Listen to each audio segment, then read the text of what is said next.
Une vague de protestations a éclaté aux États-Unis contre Donald Trump en raison de ses appels à l'Ukraine à capituler devant la Russie, et ces protestations proviennent des plus hauts échelons du pouvoir. La veille, le secrétaire invité des États-Unis, Marco Rubio, a soudainement refusé de voir le plan de paix en 28 points comme une initiative de Donald Trump.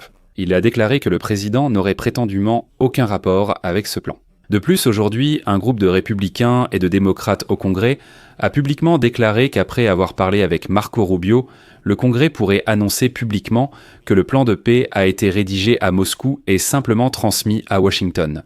Donald Trump l'a ensuite présenté comme si c'était le sien. La Maison-Blanche fait désormais semblant de laisser filtrer des infos dans les médias, affirmant qu'elle ignorait tout plan de paix jusqu'à la dernière minute. Et en général, tout cela, ce sont des manigances, des exceptions, et uniquement celles de Witkoff et Dmitriev. Actuellement, à Genève, l'élaboration du plan de paix est discutée. Des informations en coulisses indiquent que le plan de paix, après négociation entre l'Ukraine, l'Europe et les États-Unis, a beaucoup évolué et intègre certains souhaits de l'Ukraine. Mais cela déplaît tant à Donald Trump qu'il critique l'Ukraine et l'Europe, jamais la Russie. Pour une raison inconnue, il n'a aucun reproche envers la Russie. Cela, selon moi, l'a encore trahi. Je suis Alexei Pitchy. Discutons-en. Mais avant de commencer, je vous demande de vous abonner à la chaîne, de mettre un like, d'écrire un commentaire détaillé sous cet épisode. Abonnez-vous aussi à ma chaîne Telegram Pitchy News. Le lien est dans la description de la vidéo. Et si vous souhaitez soutenir le travail de cette chaîne, vous pouvez le faire avec n'importe quel don ou abonnement via les liens et les coordonnées dans la description de cette vidéo.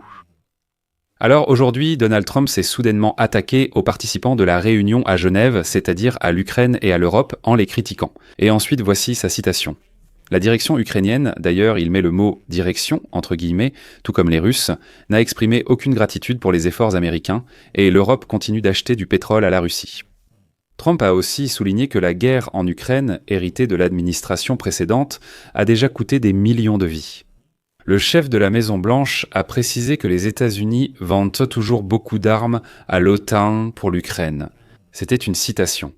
Son prédécesseur, Joe Biden, offrait tout gratuitement. Et, fait révélateur, Trump a publié son message sur le réseau social Truth Social avec toutes ses critiques. Et juste après que le président Volodymyr Zelensky ait annoncé des avancées lors des négociations à Genève. Citation. Les propositions américaines peuvent intégrer plusieurs éléments de la vision ukrainienne essentiels aux intérêts nationaux de l'Ukraine. Mais cette réaction de Donald Trump n'est pas fortuite. Il est nerveux car il n'a pas réussi à imposer ce plan de paix, rédigé par les Russes. Ce ne sont plus mes fantasmes, ni des magazines ou des indiscrétions de journalistes. C'est déjà une déclaration officielle des sénateurs des États-Unis d'Amérique. Les sénateurs Mike Rounds, un républicain, et Jeanne Shaheen, une démocrate. Après un appel téléphonique avec Marco Rubio, ils ont fait une déclaration officielle, dans laquelle ils ont clairement indiqué que le plan de paix proposé à l'Ukraine avait été élaboré et transmis aux Américains par la Russie. Encore une fois, les sénateurs des États-Unis d'Amérique disent clairement que ce qui est proposé est un document venant de Moscou, et Trump s'y prête simplement. Et maintenant, une citation du sénateur républicain Mike Rounds. Le secrétaire d'État Marco Rubio nous a appelés dans l'après-midi. Le discours a eu lieu le soir en Amérique, alors qu'il faisait nuit en Ukraine. Je pense qu'il nous a fait comprendre très clairement que nous étions les destinataires de la proposition qui avait été transmise à l'un de nos représentants, c'est-à-dire à Steve Witkoff. Ce n'est pas notre recommandation, ce n'est pas notre plan de paix, dit Rounds. C'est une proposition qui a été reçue et en tant qu'intermédiaire, nous avons pris des mesures pour la partager et nous ne l'avons pas rendue publique. C'était une fuite, cela n'a pas été publié par nos membres ou nos représentants. Le secrétaire d'État Rubio a fait comprendre qu'il y avait eu une opportunité de transmettre la proposition aux Ukrainiens et qu'ils auraient la possibilité d'y répondre. Que pensez-vous d'une telle déclaration ? Le sénateur dit clairement que ce n'est pas une proposition américaine, que c'est un document entièrement russe, que ce sont les Russes qui ont simplement transmis la proposition aux Ukrainiens par l'intermédiaire des Américains, et qu'ils regardent et répondent. En d'autres termes, il ne s'agit plus d'une expertise linguistique évoquée hier dans une autre émission, ni d'une information privilégiée. C'est déjà une déclaration officielle des sénateurs des deux partis après leur entretien avec le secrétaire d'État, Rubio. Maintenant, attention. Je vous rappelle que le porte-parole du département d'État américain, Tommy Pigott, a fait une déclaration la veille affirmant que le secrétaire d'État Rubio et toute l'administration Trump avaient déclaré à plusieurs reprises que le plan avait été approuvé par les États-Unis. Et c'est un travail conjoint des Russes et des Ukrainiens. Le plan aurait été conçu par Vitkov et Dmitriev, puis approuvé après la venue de Rustem Umerov aux États-Unis. En réponse à cela, le congressman républicain, je souligne Don Bacon, est sorti et a dit que certaines personnes feraient pas mieux de démissionner dès lundi. Pour cette bouffonnerie flagrante dont nous avons été témoins ces 4 derniers jours, qui a nui aux États-Unis d'Amérique, sapé les alliances américaines et encouragé les adversaires. C'était une citation. Les républicains dans les 2 chambres du Congrès ont clairement qualifié cela de bouffonnerie. Si ce n'est pas un plan américain, pourquoi Donald Trump l'a-t-il revendiqué? Pourquoi s'infliger une telle honte? On ignore comment ces déclarations influenceront la Maison-Blanche, mais il est clair que les sénateurs Rounds et Shaheen ont contredit la position officielle du département d'État. Et c'est un pas très sérieux, surtout pour le républicain Rounds. Pour les démocrates, c'est compréhensible, mais pour Rounds, c'est vraiment un pas important. Vous vous souvenez de l'histoire avec Marjorie Taylor Greene? Après le scandale Trump lié au dossier Epstein, elle a annoncé qu'elle quitterait le Congrès en janvier et ne se représenterait pas. C'est tout, sa carrière politique s'arrête là. Mais cette déclaration de Rounds montre au moins que l'aile pro-ukrainienne du Parti républicain n'a pas une opinion très flatteuse à ce sujet et affirme qu'il s'agit d'une sorte d'erreur. Mais ce n'est pas tout. Le sénateur Ann Gusking a ajouté que Marco Rubio a confirmé cela.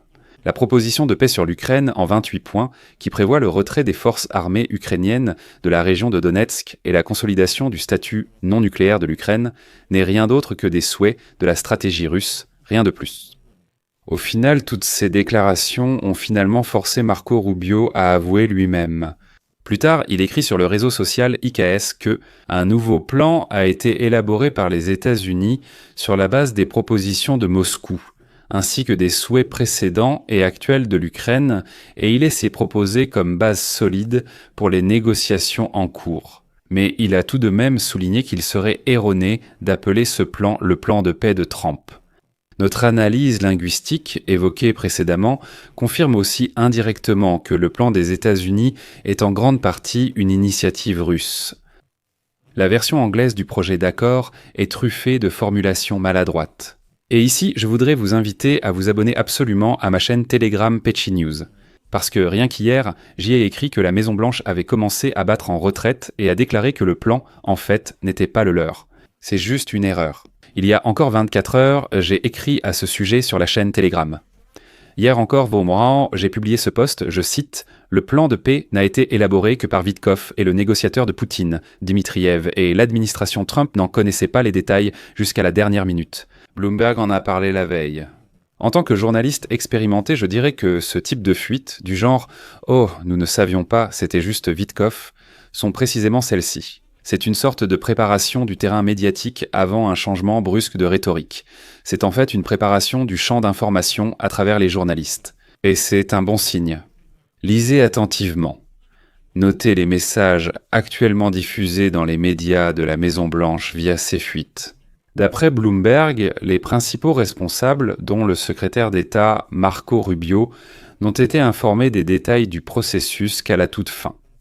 Bloomberg rappelle ensuite, comme par hasard, que Vitkov n'a aucune expérience diplomatique. Après les négociations avec Poutine, il n'a pas transmis précisément à Trump les conditions du cessez-le-feu, créant une fausse impression de la volonté russe de faire des concessions.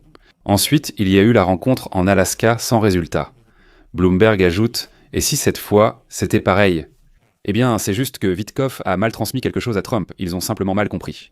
Peut-être que Vitkov a révélé le plan de paix aux médias sans que Trump le sache. Quel est alors le rôle de Trump? Hier, voire avant-hier, Trump affirmait que c'était un plan de paix définitif à 100% que Zelensky devait accepter. La date limite est le 27 novembre, tout reste incertain et des problèmes sont prévus.